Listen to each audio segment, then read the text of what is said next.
Hi guys, welcome to the Rule of Two, where the Star Wars news saga continues. I'm Terrence. I'm Manny. And guys, just recently dropped was the new Star Wars Episode VIII trailer, one we've been waiting on for quite some time, following the teaser that we got. So we're here to kind of break it down and tell you what we thought about all the different things we got to see inside the trailer, and the little things maybe you guys didn't notice yourselves when watching the trailer. So, Manny, what was your thoughts on the trailer overall?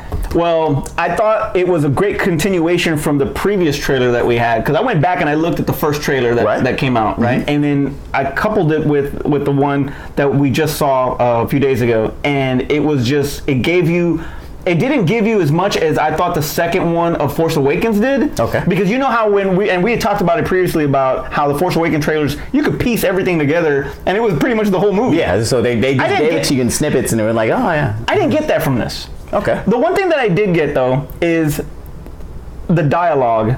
It was almost like a continuous, but I don't want to get into it. We'll get into detail right now with that. It seemed like it was one contained, it was a conversation, but they just broke up other scenes within that conversation. Okay, within that conversation. That's exactly what. And so it kind of, in a way, foreshadows to me about what's going to happen in this movie.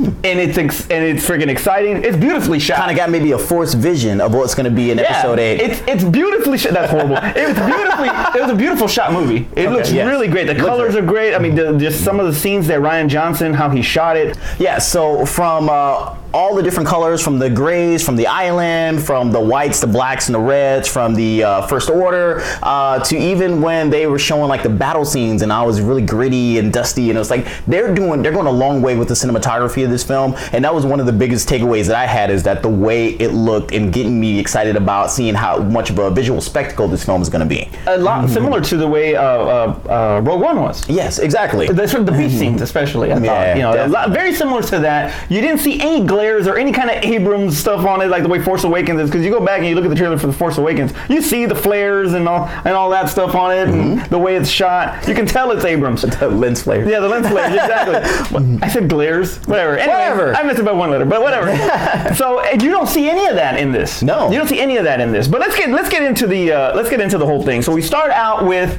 Snoke's voice. Okay, you get Snoke's voice. He's basically narrating this trailer for us. I mean, he's talking about, his thoughts about this particular character. So at the beginning, it kind of makes us think that he's talking about Kylo. Yes. But you had a different thought, more or less, about who he's speaking about in the trailer. Yes, I do, and we'll get into that in a minute. But you show Kylo getting his lightsaber. Getting his lightsaber, which that lightsaber looks different. Yes, it does, and also is the helmet. Yes. He lost that helmet. Hey, his scar moved too, so are we going to nitpick that? Did it move, really? It really didn't move. I don't know. That scar was supposed to be here. He was healing. They moved it. Because I'm sorry. It was supposed to be here, and then they moved it over the eye. But he was healing, so it's healed. So it jumped from the bridge of his nose to his eye. That's some good. The Bacta tank's doing miracles now. Move scars and everything. You see them, he's looking out. I guess they're at the Mega Star Destroyer that Snoke has, so they're doing work on that or in that, whatever they're looking at, and then it cuts to Rey. Right. It cuts to Rey and to Luke. Now he's kind of freaking out by her. What do you think about that? Well, before we talk about the freak out that he has, because he has a major freak out in this trailer, let's talk about like the training session that they have. It was like we got to see a little bit in the first trailer, but in this one they got to go a little bit deeper. It was very reminiscent to me when they Karate Kid. Yes. there was some Karate Kid vibes there, but I was gonna say more along the Dagobah when he was doing the training with Yoda, with Yoda having him be more physical, and like it looks like Luke was trying to have her be more physical and having her touch and feel and have the Force flow through her. That's the vibe that I got from that. Anyway. I mean, she tells him that about the feelings that she's had, that it's always been there. So possibly the Force really didn't awaken in Part 7. Maybe she just always had it. Okay. It just was more. Well, that's intense. part of my fan theory. It's more intense once she gets the lightsaber. That's what I think. Because once she got the lightsaber and she got her Force vision and all that from Maz Kanata and all that, I think that's probably when it like really hit really even harder. But she's always recognized that she's had this. Okay, so more your Karate Kid vibe that you got. One of the things that was interesting about that whole part was her style.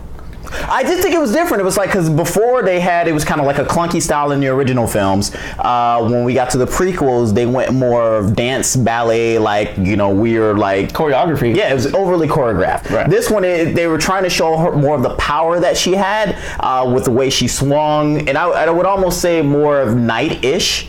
Like carrying a big heavy broadsword, the way she swung like with heavy strokes. But also, I mean, she had control because obviously she stopped herself from hitting the side of the mountain because she would have knocked Yoda off the top of it. Who's still there? I saw a lot of Mace's style.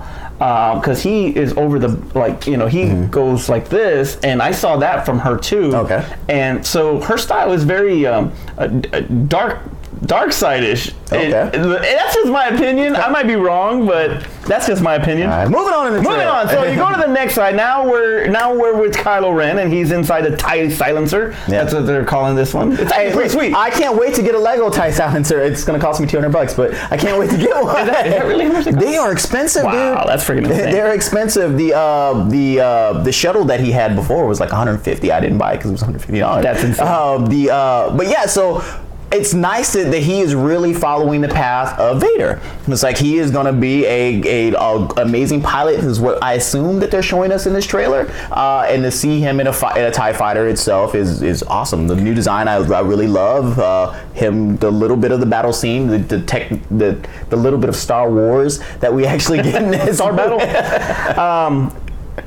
His dialogue of "Let the past die." Right. Kill it if you have to. It's the only way. That you're gonna, be who you were meant to be, become what you were meant to be. Okay. This is him getting his ties to the light side over with. Yes. Okay. And his only tie left is he killed his father. Go after the mom. Now, because of the unfortunate loss of Carrie Fisher, and her not really the story having to change in Episode 9.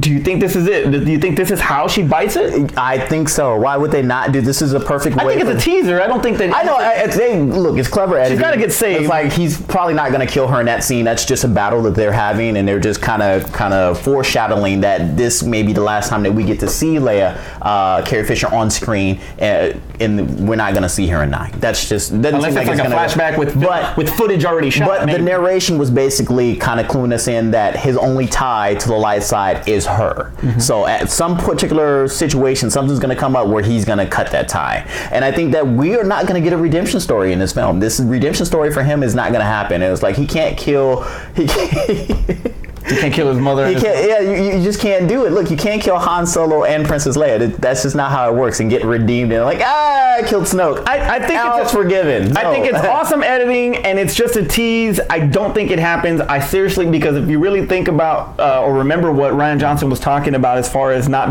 killing Leia off when Carrie died, and obviously not bringing her back with CGI. I think they're going to Paul Walker it. She's going to have the white resistance ship going this way. That doesn't make any sense because that's the whole thought will always be just like we have with Fast and the Furious. And Ledger. Yeah, and the Joker is the Joker around. What is it? It's like we're always like why? Why is she not there helping helping the resistance now, right? Right. So why is she not there helping? They have to have her die. Now they may make it more epic. than they did with Han.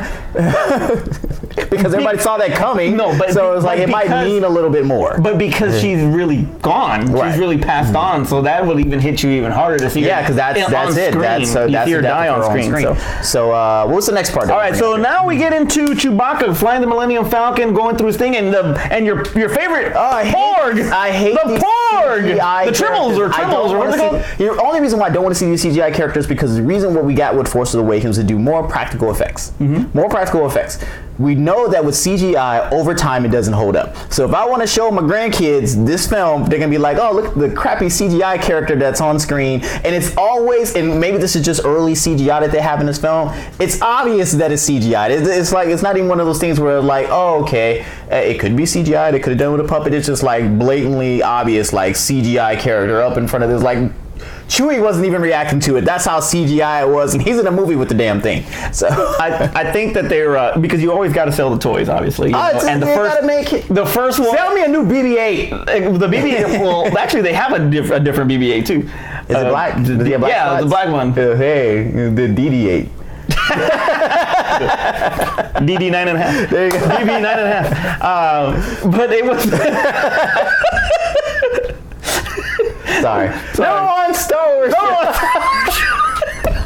Go on, sir. BB 9.5. That's hilarious. Oh, sorry. All right. Anyway, so but yeah, so you have the Porgs and to sell the toys and from Episode 8. Not in 7 it was BB-8. Now now they introduce these new characters. They gotta put the cute factor in just like they did back in the day with the Ewoks. Okay. How many Wickets were sold? How many all the other because I'm sure the Maz Kanata dolls didn't sell well. Yeah. What's the butthole eyes? I think that's God. But they can. I'm kidding. I love you, Lupita. I know that the toys are what funds these merchandising. I know that's what funds these films when people aren't watching them in the theaters. I get it. It's what keeps the franchise going on, but don't be so obvious with it. Well, I don't know. I'm looking forward to it. Let's see what they do with it, okay? Look, never mind. Let me get off on the rant. The next scene is Finn fighting Phasma. Like you said, scene we should have got in Force Awakens. We finally get in Episode 8. And it's funny. It seems like it's basically they took the same scene. They took the same scene and just basically took it out of there. It's like, oh, we're just going to reuse that scene and we're just going to basically change the background because it's the exact same scene. Yeah, pretty much. And he picked up the weapon this time and she picked up a staff. Yeah. Then you have a scene where there are some ice fox creatures that are more CGI characters. So that was kind of interesting. I thought it was kind of to show more. Yeah, there was something about it I didn't like. Those CGI characters are gonna have a backstory. Probably. They're gonna have this. Meet the stars of your new spinoffs. They're long, extensive backstory like they do on everything in Star Wars. Now the final one of the later scenes is the meeting of the dark side and the light. Right. Okay. Where Rey is pretty much, Snoke is attacking her. It looks like that he's like really going into. What made me think when I saw that scene is that why has nobody ever really done that? Like they always force move and push and pull and stuff. They hardly ever do it to a person. Well, I think. They did it to droids. Yeah. It was like, but nobody was like, and then Vader would choke you type deal. And it wasn't until Force Awakens when the Force Vulcan the Star Trek represent the knockout thing. Number one Star Wars show. We got the knockout move, and it was like where he would just basically put you to sleep. Well, Kylo stops the fire blast too, the blaster. Yeah, but those were all objects and not actual people. Okay. It's like nobody been like, you don't hear my way. Throw you across the room. Nobody ever did that. So it was awesome cool to see another trick from the Force. So I thought that was pretty cool and actually showed the extent of his power because she was able to overcome Kylo. It doesn't look like she's able to overcome Snoke. And because Snoke is so powerful and Kylo was still training. He's still a Padawan. He's still a Padawan, exactly. He really is. So, you can't really, he's not going to have that kind of power that Snoke does. And yes, I know that's a Jedi thing and not a Sith thing. So. But the things that he told her, and it takes me back to the beginning of the trailer. Right, where we were talking, like, seemed like he was narrating Kylo, but at this point... he's actually narrating Rey. Yeah, the conversation is between him and Rey and not him and Kylo. Right. And it would make sense that if she was put into hiding, she was put into hiding not because of what Luke was afraid of with Kylo. He was afraid that Snoke might find her. Yeah, because of how powerful she is. Mm-hmm. And now in the trailer, which we didn't really talk about it earlier, but we'll talk about it now. He looks like really scared of her. You know, he's training her. Mm-hmm. You know, you see what she's doing with the rocks. I thought I was watching BVS for a little bit there at the end, but but she's there. She's lifting the rocks. She cracks the rock. And he's just petrified, and he states that he's seen the raw power, this raw power before. Mm-hmm. He wasn't scared then. It cuts to where he's coming out of we finally get to see the incident that happened, where the attack of the Knights of Ren. I want to see the Knights of Ren. That's what was the major part about it. One, you want to see exactly what happened, but I'm really curious about these characters. I think that this is where her Force vision actually comes to light in this. They actually show what happens. He wasn't afraid of it then, just like he said. So he wasn't afraid of Kylo before because his power was raw. Don't you know who I am? I took down the Emperor. He's more. Actually, his dad did. He took down. True. That made me lose my train of thought. Sorry. But he's not afraid of Kylo, but he is afraid of her. Yeah. So. Now, your theory was that Kylo put her on the thing, but it really was Luke to hide her from Jakku. I hate that. Because if he was protecting, he's not protecting her. Or maybe he's protecting the galaxy from her. Yeah, if she was to go dark, the amount of power that she has would be, I don't think that they could overcome that. But still, going back to my theory, it still could be Kylo that put her on there. It's like maybe Kylo knew that it was like, she will surpass me. I'm going to remove you because I want to take my place. And if you're there, I can't achieve what I want to achieve. So you would take me out of the hierarchy of like me being the number one person. So but we gotta know who she is first. No, we still gotta figure that out. We gotta figure that out. I hope that comes out in episode 8 this time, and we're not waiting to episode 9 just to milk more money out of us to give us who she is. Please don't do that. Now, her dialogue of I need somebody. Because obviously show me my place in all this. Now, I don't think that's to Snoke, and I don't think it's a Kylo, even though we get to see both of them when she's saying this line. I think it's just more of a plea to her, to Luke, because Luke's ready to walk away. So there's two things that it can be. Mm-hmm. Because if you see the reflection of light from Rey's face, it is fire. Mm-hmm. That is light from a fire. Okay. Now, when it could be campfire, sir. Exactly. So it could be that she's stating this to Luke in a night scene on Ahch-To. Yeah, and they just changed the light from it.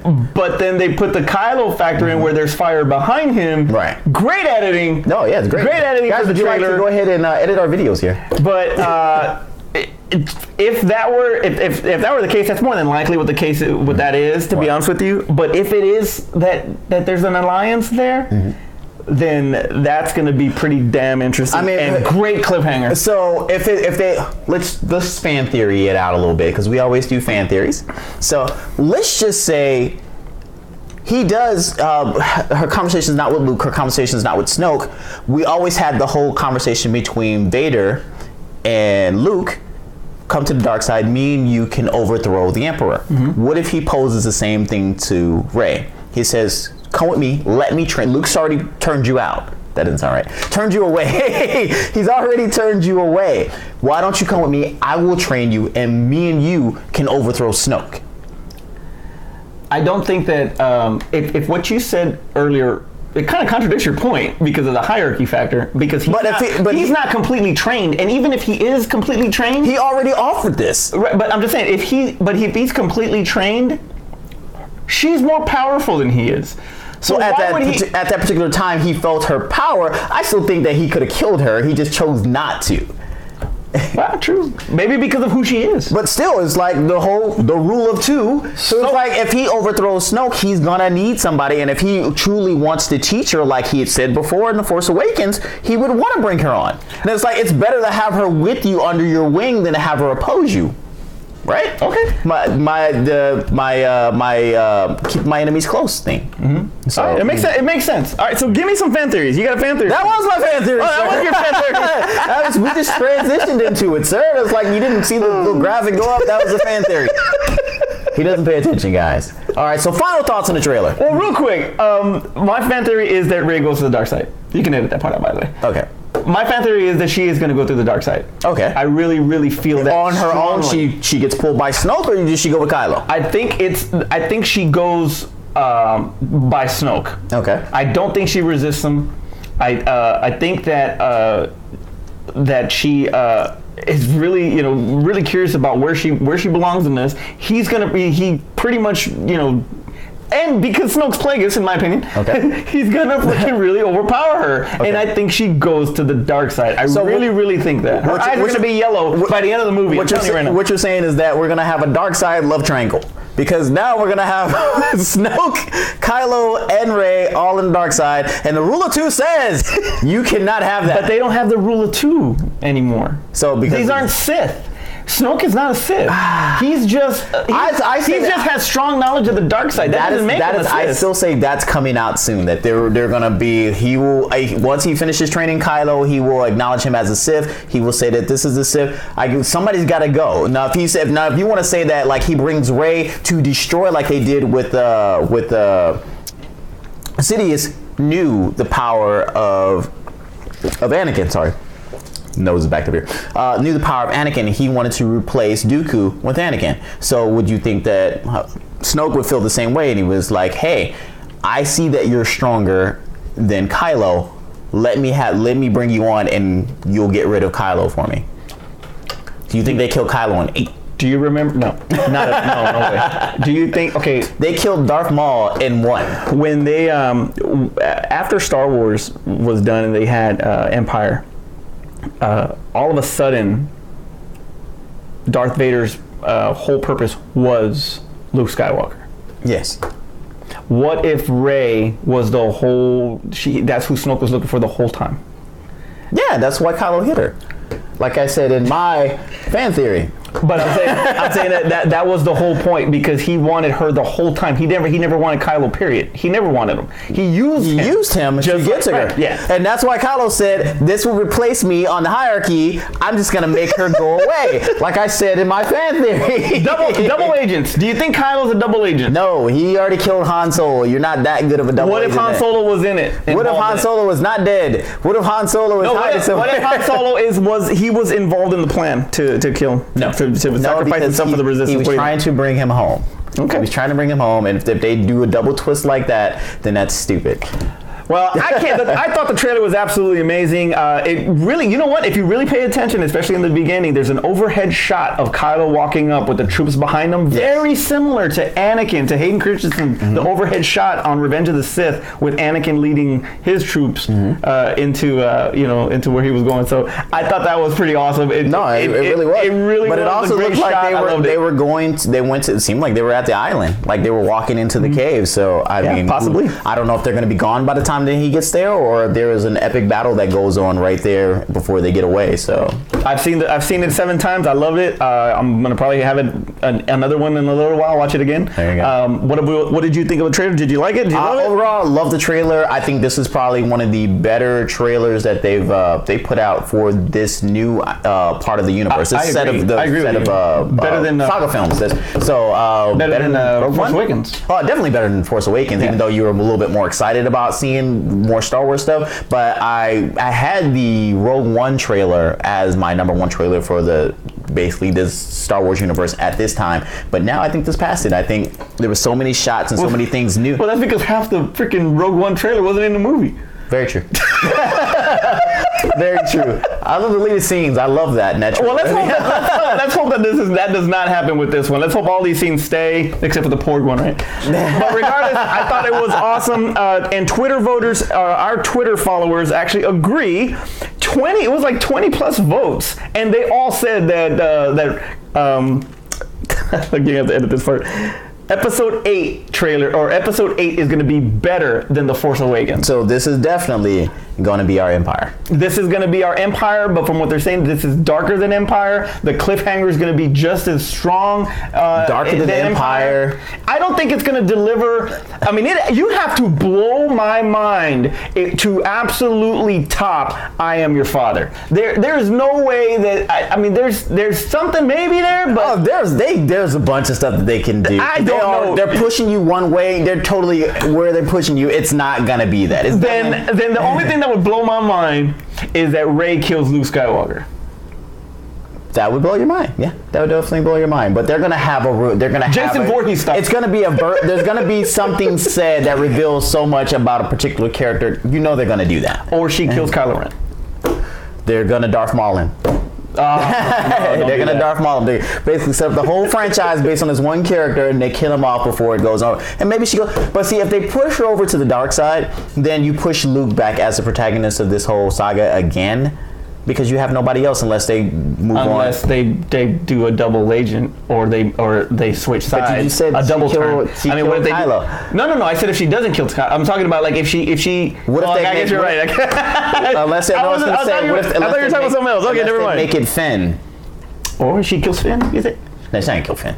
I think Finn's nowhere near around. If he's nowhere near. Here's what I was trying to say. Okay, she kills Luke.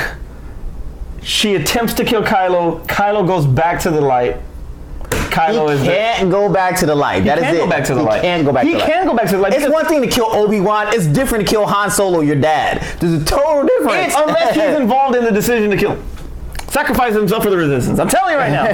Tell us what you think below. What did you think about the trailer? What are your fan theories? Let us know down in the comments below. Yes, please do that. Terrence, take us home. All right, as always, we try to be a little bit more consistent with these, but now as we're getting closer to Christmas and the Star Wars movies coming out, Last Jedi is getting ready to come out. We're expecting to get a lot more news. So you will definitely be hearing more from us on the Rule of Two, as well as all the other videos that we do and all the other things that you don't hate, the top 5s and the podcast itself. So make sure you check those out as well. But that's all I got for this incarnation of Rule of Two. For whatever episode this was. Episode something or other. A long time ago. Where's our word crawl? We gotta have a word crawl. We gotta have what? Did you know how long those take? Hey, we actually gonna have a word crawl in the movie because we didn't have one for Rogue One. We'll have a word crawl back for Episode 8. No, we won't, because it takes place right after. There's no catching up we need to do. It takes place right after it. For 5 minutes. 5 minutes later, word crawl. After you got up to go throw your popcorn away, this happened. All right. For Ashton in the Pack, I'm Manny. I'm Terrence. And may the Force be with you. Wait, I said Abrams. Abrams has nothing to do with the DCEU. You're thinking of Whedon. No, I'm not thinking of Whedon. I'm thinking of You're definitely editing all this. We're not doing this. We're gonna start over. Who the fuck am I thinking? I have no fucking idea. Who directed Man of Steel? Snyder. That's who I'm thinking of.